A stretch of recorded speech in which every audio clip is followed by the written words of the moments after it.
New videos every day.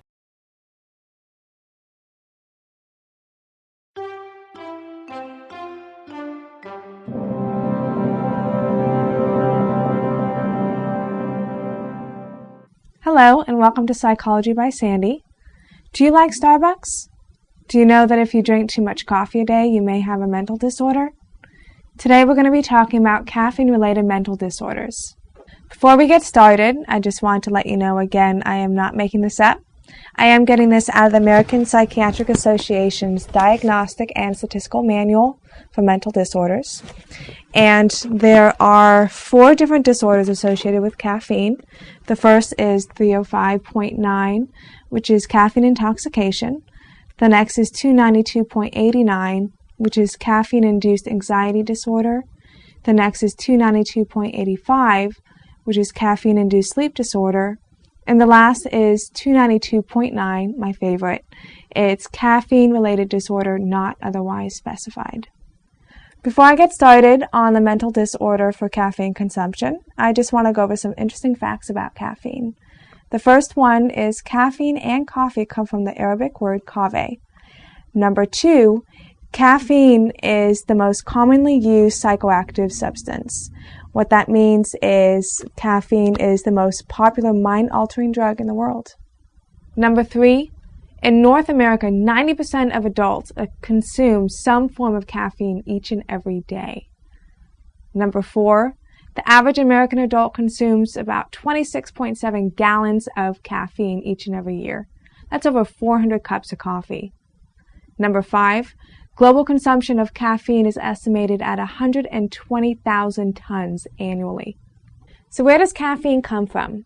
Caffeine is a naturally produced substance found in certain plants, and the plants produce it as a defense mechanism against bugs. So if the bug bites into the plant that contains or produces caffeine, then it's going to die. So it's basically a naturally organic pesticide.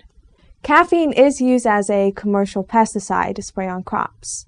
Now, if you take the small little bug, give them a small amount of caffeine, it's going to kill the bug. They're going to die. However, if you take that same small amount of caffeine and you give it to a person, it's going to be more of a stimulant. However, caffeine is still a poison. In fact, if you just give a person 10 grams of caffeine, just like the bug, they're going to die. So literally, 90% of Americans are consuming an organic pesticide every single day. While we're on the topic of pesticides, nicotine is also a naturally occurring pesticide. It's used as a commercial pesticide just like caffeine. And recently, the tobacco industry got into a lot of trouble by adding nicotine to their cigarettes to make them more addictive. Now, the food industry is doing the exact same thing. They're adding caffeine to coffee or your soft drinks, and that way they're making the products more addictive to us. You probably know that soft drinks such as Coca-Cola and Dr. Pepper have caffeine in them. Now, originally, cola drinks were made with the cola nut, which naturally has a little bit of caffeine in them. Right now, the cola drinks only have about 5% of their caffeine from the cola nut. Where did the other 95% of the caffeine come from?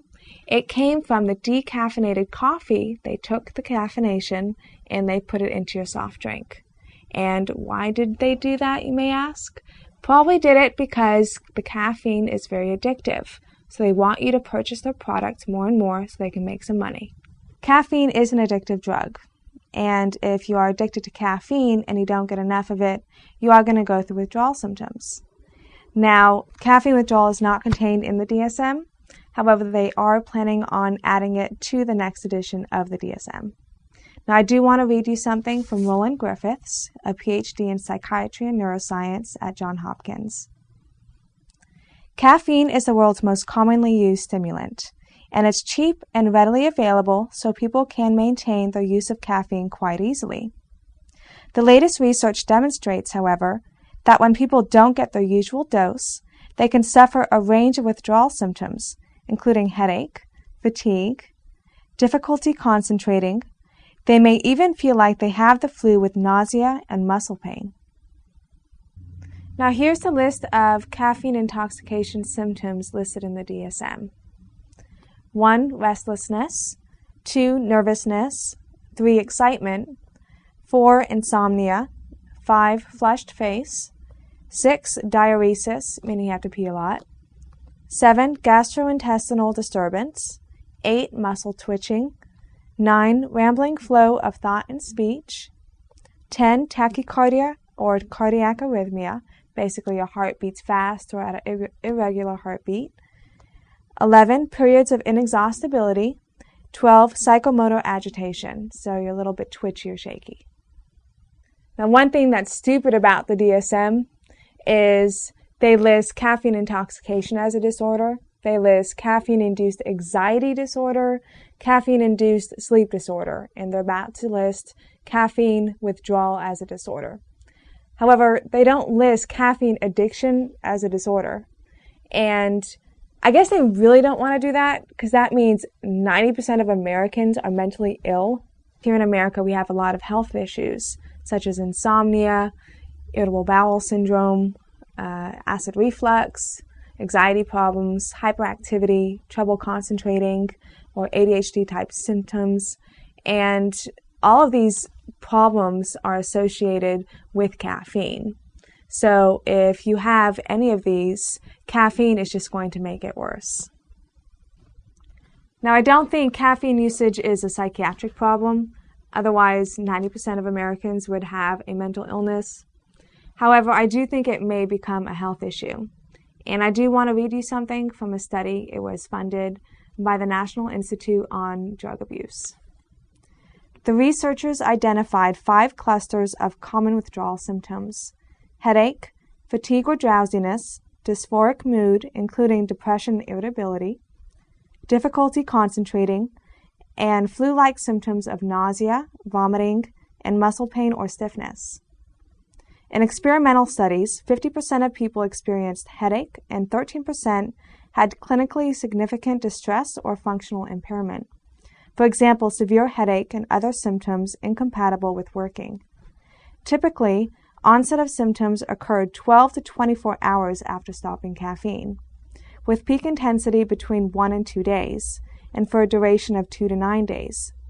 In general, the incidence or severity of symptoms increased with increases in daily dose. But abstinence from doses as low as 100 milligrams per day, or about 1 small cup of coffee, also produced symptoms. Just want to leave you with another quote from the study that was done. Have you ever met somebody who, they have to have their first cup of coffee every morning before they can do anything?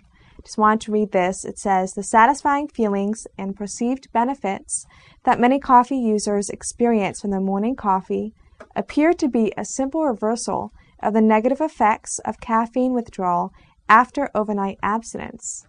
So you may be having trouble waking up in the morning, or you have to have that first cup before doing anything, but you may be just experiencing withdrawal symptoms from not enough caffeine. So that's it for this week's edition of Psychology by Sandy. Next week's topic is going to be hyposexuality versus hypersexuality. Please leave comments. I like ratings. Subscribe to the videos, and I'll see you next week.